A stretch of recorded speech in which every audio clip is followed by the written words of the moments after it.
আনন্দের চাহিদা আছে, আনন্দ আছে বা ক্রিয়া আমার আছে, আমিও আনন্দময় সচ্চিদানন্দ, হ্যাঁ আমিও সচ্চিদানন্দ। তো ভগবানও সচ্চিদানন্দ, আমিও সচ্চিদানন্দ, তাহলে আমি তো ভগবানই না। তাহলে ভগবান ভগবান আমি নই। তফাৎ কোথায়? ভগবান বস্তুগত সচ্চিদানন্দ তত্ত্ব, আর আমি কি সেই ভগবানের প্রকৃতিগত সচ্চিদানন্দ।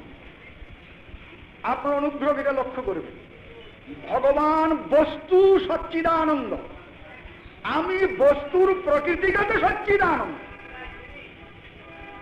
বা বস্তুর প্রকৃতি বলুন, বস্তুর গুণ বলুন, বা বস্তুর শক্তি বলুন, যেই ভাষায় বলুন, আমি বস্তুর শক্তিগত সচ্চিদানন্দ, প্রকৃতিগত সচ্চিদানন্দ, বস্তুর গুণগত সচ্চিদানন্দ। দৃষ্টান্ত, বাতিটা বস্তু, বাতিটা বস্তু, বাতির প্রকৃতি আলো, বাতির শক্তি আলো, বাতির গুণ আলো, যেইভাবে ব্যাখ্যা করুন।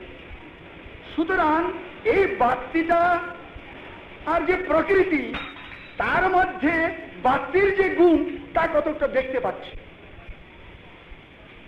এই জন্য বাতিতে যে গুণ, বাতির যে স্বরূপটা ওটা বস্তুগত স্বরূপ, আলোর মধ্যে যেটা দেখতে পাচ্ছি সেটা তার প্রকৃতিগত গুণ, প্রকৃতিগত সত্তা দেখতে পাচ্ছি।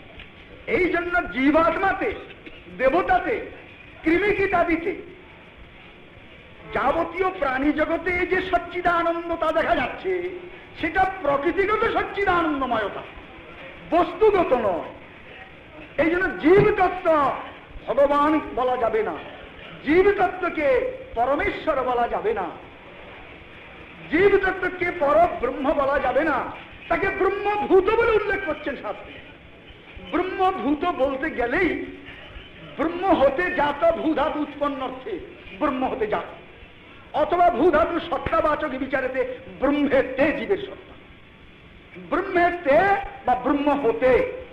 ব্রহ্মের তে বললেও ব্রহ্ম ব্যতীত আর একটা সত্তা শিখিত হলো, ব্রহ্ম হতে বললেও ব্রহ্ম থেকে পৃথক একটা সত্তা শিখিত। ব্রহ্মভূত প্রসন্নাত্মা নশোচতি ন কাঙ্ক্ষতি সমসর্বেষু ভূতেষু মদ ভক্তি লভতে পরা। ভগবান বলছেন আমার পরাভক্তি লাভ করে ব্রহ্মভূত হওয়ার পরে, ভগবানের পরাভক্তি, শ্রেষ্ঠ ভক্তি যদি সে লাভ করে তাহলে ভজনীয় থাকে, ভজনকারী থাকে। ব্রহ্মভূত হলে সে ভজনকারী থাকে, ভগবান হয়ে যায় না, খোদা হয় না। তো ব্রহ্মভূত থাকার পরে সে ভগবত ভক্তি বা প্রেম লাভ করতে পারে, সেইটি সম্ভব, তৎপূর্বে হয়। এই জন্য ভগবানের থেকে তার সত্তাটাকে পৃথক করা হচ্ছে। কিন্তু পৃথক বলে কি আত্যন্তিক ভেদ? না, আত্যন্তিক ভেদ নাই, একান্ত ভেদ নাই। যেমন এই বাতি এবং আলো, এর মধ্যে কি আত্যন্তিক কোনো ভেদ আছে? যদিও বাতিটা এবং আলোটার মধ্যে ভেদ আছে। কি? বাতিটা বস্তুগত সত্তা আর এটা আলোটা প্রকৃতিগত সত্তাটা। এই আলোর বিন্দুটা এটা হচ্ছে part of an attribute of the lamp, আর ল্যাম্প হচ্ছে সাবস্টেন্স, এটা তার অ্যাট্রিবিউটের অংশ, গুণাংশ, সত্যাংশ বা প্রকৃতির অংশ আলোটা। যদিও অভেদ, তথাপি বস্তুগত ঐক্য নেই। তদ্রূপ জীব এবং ভগবানেতে ঐক্য নেই, আইডেন্টিক্যাল নয়। কিন্তু কোন দিকে দিয়ে ঐক্য আছে? ঐক্য আছে ওই তার প্রকৃতিগত, ভগবানের প্রকৃতি বলে জীব ভগবানের থেকে অভেদ। প্রকৃতি বস্তুর থেকে ভেদ হতে পারে না। শক্তি মত অভেদ, শক্তি এবং শক্তিমান অভেদ। এই জন্য জীব এবং ভগবান বা ব্রহ্ম অভেদ, এটা শাস্ত্রের সিদ্ধান্ত এবং যুক্তি সিদ্ধ। কিন্তু অভেদ হলেও এই অর্থ হবে না যে জীবই খোদা, জীবই পরব্রহ্ম বা ভগবান, এই অর্থ হয়েছে। তদীয় অর্থে অভেদ। এখানে জীব যখন ভগবানের ব্রহ্মের হলো, তখন সে ব্রহ্ম কিভাবে দর্শন করে? ব্রহ্ম তার আকর, তার আশ্রয়, ভগবান তার আশ্রয়, জীবের আশ্রয় ভগবান। এই জন্য ভগবানের একটি নাম নারায়ণ। নারায়ণ শব্দের অর্থ হচ্ছে, বহু অর্থ আছে, আমি একটি বলছি। নারায়ণ, নার শব্দের অর্থ হচ্ছে সমষ্টি জীব, সমূহ জীবের অয়ন আশ্রয় যিনি তাকে বলে নারায়ণ। যেমন যত আলো আছে তার আশ্রয় বাতি, যত আলো হচ্ছে তার আশ্রয় সূর্য। সুতরাং সে আশ্রয় সূর্য এবং সূর্য রশ্মিতে যে সম্বন্ধ ভগবান এবং জীবেতে তদ্রূপ সম্বন্ধ। ভেদাভেদ, এক বিচারে সে অভেদ, আরেক বিচারে সে বস্তু নয়, সে প্রকৃতি অভেদ। গীতাও যারা পড়েছেন তারা দেখবেন ভূমিরাপো নলো বায়ু খম্মন বুদ্ধিরেব চ অহংকার ইতি ভিন্ন প্রকৃতি রাষ্ট্রতা অপরেয়ম ইতস্তু অন্যাং প্রকৃতি বিদ্ধি মে পরাম জীবভূতং মহাবাহো জয়েদম ধার্যতে জগৎ। ক্ষিতীয় তেজ মরুদ মন বুদ্ধি অহংকার, এটা কৃষ্ণ বলছেন আমার অপরা প্রকৃতি। এর থেকে পৃথক অর্থাৎ বিলক্ষণ আমার আরেকটা প্রকৃতি আছে, তাকে অর্জুন তুমি জানো, তার নাম পরা। সেটা কি প্রকৃতি না জীবভূতা। সেই পরা প্রকৃতিটা জীবভূতা প্রকৃতি, জীব সত্তাময়ী প্রকৃতি বা জীব প্রসবিনী প্রকৃতি। এই জন্য জীব সত্তাটা ভগবানের প্রকৃতিগত সত্তা, বস্তুগত অংশ নয়। যেখানে ভগবানের স্বাংশ, ভগবান এবং তার সাংশ এক। হীরকের টুকরার হীরা এক। আমরা যদি ভগবানের অংশ হতাম, স্বাংশ হতাম, তা আমরাও ভগবান। নারায়ণের অংশ হলে জীব নারায়ণ, কিন্তু জীব নারায়ণের অংশ নয়, জীব নারায়ণের স্বাংশ নয়, জীব নারায়ণের প্রকৃতির অংশ, তদীয় তৎ নয়। এটা আমরা প্রায়শ ভুল করে থাকি। ভালো করে চিন্তা না করে গোলালোকে হাততালি বাজিয়ে বলে দিল তোমরা সব নারায়ণ, তোমরা সব ভগবান। আমরা বললাম তাই তো, আমরা ভগবান। খোদা হতে কে না চায়? তো সব আপনারা প্রাইম মিনিস্টার। কে না চায় প্রাইম মিনিস্টার হতে? প্রেসিডেন্ট সব আপনার, শুনলেই খুশি। তদ্রূপ আমাদের যদি কেউ বলে সব আপনারা ভগবান, আমার তো বুক ফুলে উঠল। ভগবান হয়ে যাবো, একেবারে খোদা হয়ে যাব, ভক্তা হয়ে যাবো, ভালোই। বাস্তবিক আমরা তা। যদি আমার ভগবতটা থাকতো, আমি যদি ভগবান হতাম, আমার মধ্যে অজ্ঞতা আসতে পারে না। ভগবানের পূর্ণ জ্ঞান, অজ্ঞতা সেখানে সম্ভব। সেই পূর্ণ জ্ঞানকে আচ্ছাদনের সম্ভাবনা নাই, আবরণের সম্ভাবনা নাই। তার চেয়ে বৃহৎ কেউ নাই। বৃহৎ বস্তু ক্ষুদ্র বস্তুকে আচ্ছাদন করতে পারে, মায়া ভগবানকে আচ্ছাদন করতে পারে না। এই জন্য ভগবানকে, ব্রহ্মকে বা পরমাত্মাকে মায়া আচ্ছাদন করে জীব করেছে, এটা অযৌক্তিক কথা। ভগবান নিজে স্বেচ্ছায় জীব রূপে পরিণত হয়েছে। দ্বিতীয় প্রশ্ন, ভগবান নিজেই নিজেকে বলছে আমি জীব, আমি জীব রূপে পরিণত হয়ে গেলাম, আমি জীব। ভগবান মায়াকে স্বীকার করেছেন, স্বীকার করে বদ্ধ জীব অভিমান করে এখন কষ্ট পাচ্ছে। এখন সে যদি পুনরায়, সেই জীব যে কষ্ট পাচ্ছে, সে যদি পুনরায় সাধনাদির দ্বারা নিজের উপলব্ধি করে অহং ব্রহ্মাস্মি ইত্যাদি উপলব্ধি করে যদি সে ভগবান হয়ে দাঁড়ায়, তাহলে সেই ভগবত্তার নিরাপত্তা কোথায়? আমি তো পূর্বে ছিলাম এই খোদা বা ভগবান বা ব্রহ্ম, আজ তোমার এই দুর্দশা। শুধু ডালের অভাব, চালের অভাব শুধু নয়, রকমারি অভাবে আমি প্রপীড়িত। তো ভগবানের এই দুর্গতি, যদি আমি ভগবানই থেকে থাকতাম আর এই দুর্গতি আমার হয়ে থাকে, তাহলে ভুলবশত ভগবানের ভ্রম হতে পারে। মহতের ভ্রম হয় না, ভগবানের ভ্রম হবে। সুতরাং এটা দাঁড়ায় না।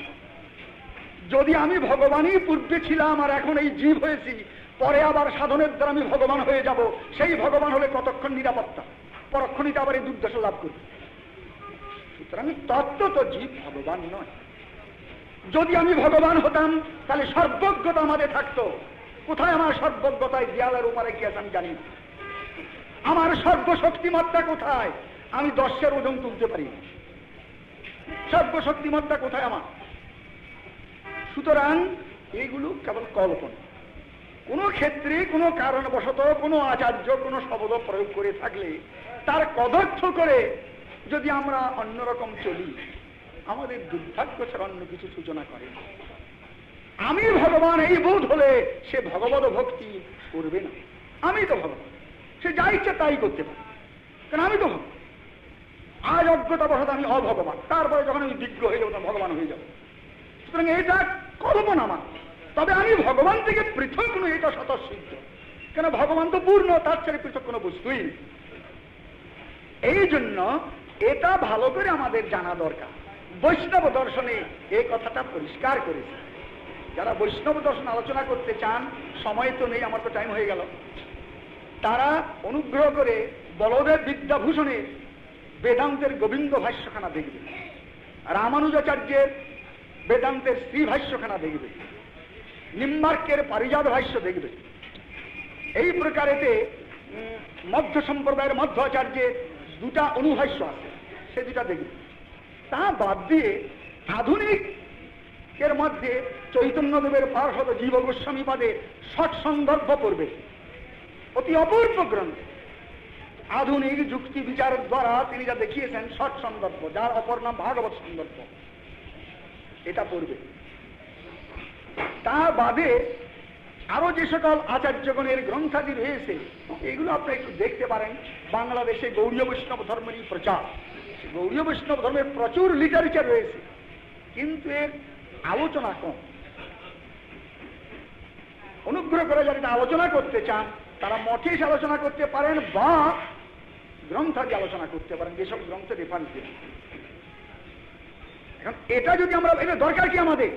আমরা ভগবান ভজন করবো, দরকার কি? দরকার হচ্ছে এই জন্য আপনি কে, ভগবান কে, ভগবানের সঙ্গে আপনার সম্বন্ধ কি, এটা যদি আপনি না জানেন আজকে ভজন করবেন, কালকে ভজন ত্যাগ করবেন। যখন আপনি জানবেন যে আমি এই বস্তু, আমি ভগবানের এই প্রকৃতির অংশ, আমার সত্তা ভগবান হতে, আমার সত্তা ভগবানেতে, আমার সত্তা ভগবানের দ্বারা, সুতরাং ভগবান ব্যতীত আমার কোনো গতি নাই, আমার কোনো সুখ শান্তির রাস্তা নাই। এটা যখন আপনি বুঝবেন তখন আপনাকে কেউ তোষামোদ করবে না। আপনি অন্যকে বলবেন, ছেলেপুলেকে বলবেন, পিতামাতাকে বলবেন, বন্ধু বান্ধবকে বলবেন যে ভগবত ভজন করো, কেন আমাদের স্বার্থ সেখানে। তো এই প্রসন্নে কি বিহাপরীণ, হে ভগবান আপনি যদি প্রসন্ন হন আর অন্যের প্রসন্নতার দরকার কি? তজ্জ প্রসন্নে কি বিহাপরীণ। আর আপনি যদি অপ্রসন্ন থাকেন তবে আমার হাজার চেষ্টা করলেও প্রসন্নতা হবে না, কেন আমার সত্তা তো আপেক্ষিক। এই বাতির সমুজ্জ্বল্যতে তার আলোটার উজ্জ্বল্য। এই জন্য শ্রাদ্ধ, পূজা, যাগ, যজ্ঞ করে পুরুষ ঠাকুর দেখবেন শেষকালে একটা মন্ত্র পড়া, সে মন্ত্রটা আমি বলে দিচ্ছি। প্রিয়তাং পুণ্ডরীকাক্ষ সর্বযজ্ঞেশ্বর হরি তস্মিন তুষ্টে জগৎ তুষ্টম প্রণীতে প্রণীতং জগৎ। তুমি করছো পিতৃ শ্রাদ্ধ, করছো মাতৃশ্রাদ্ধ, করছো দেবযজ্ঞ, করছো ঋষিযজ্ঞ, করছো ভূতযজ্ঞ, আমাকে ডাকছো সর্বযজ্ঞেশ্বর হরি। হরি সকল যজ্ঞের ঈশ্বর, ঈশ্বর মানে নিয়ামক, কর্তা, ভোক্তা। সর্বযজ্ঞেশ্বর হরি। এই জন্য তোমার তুষ্টিতে জগতের তুষ্টি। তুমি প্রীত হলে আমার পিতামাতার তৃপ্তি হবে, তুমি প্রীত হলে দেবতাগণ সন্তুষ্ট হবেন, তুমি তৃপ্ত হলে জীব সকল সন্তুষ্ট হবে। এই জন্য তোমার কাছে যদি তুমি প্রীত হও, এই জন্য ভগবত প্রীতির আবশ্যকতা। বৈষ্ণব দর্শনের অপর নাম এই জন্য প্রেম ধর্ম। বৈষ্ণব ধর্মের অপর নামই প্রেম ধর্ম। তারা ভগবানেতে প্রীতি করেন, ভগবানের সম্বন্ধে বিশ্বকে প্রীতি করেন, ভগবানকে বাদ দিয়ে কারোর সঙ্গে খাতির নেই। যেমন সতী স্ত্রীর দৃষ্টান্ত। সতী স্ত্রী পতি, সে জানে যে আমি পতি, আর পতিরকে জানে খালি পতিরই পূজা করে। শ্বশুর শাশুড়ির সেবা সে করে না, দেবর ভাসুরের সেবা কি করে না, ননদাদির সেবা কি করে না, তার পতির কুটুম্বগণের বা বন্ধু বান্ধবের সেবা কি সে করে না? যদি না করে তাকে নক্কার দিবে লোকে। কেন? যে তুমি তাহলে পতিকে ভালোবাসো না। পতিকে ভালোবাসলেই পতির প্রিয়জনকে তোমার ভালোবাসতে হবেই হবে, তা স্বাভাবিক যাবে। If you love me, love my dog, এটা স্বাভাবিক।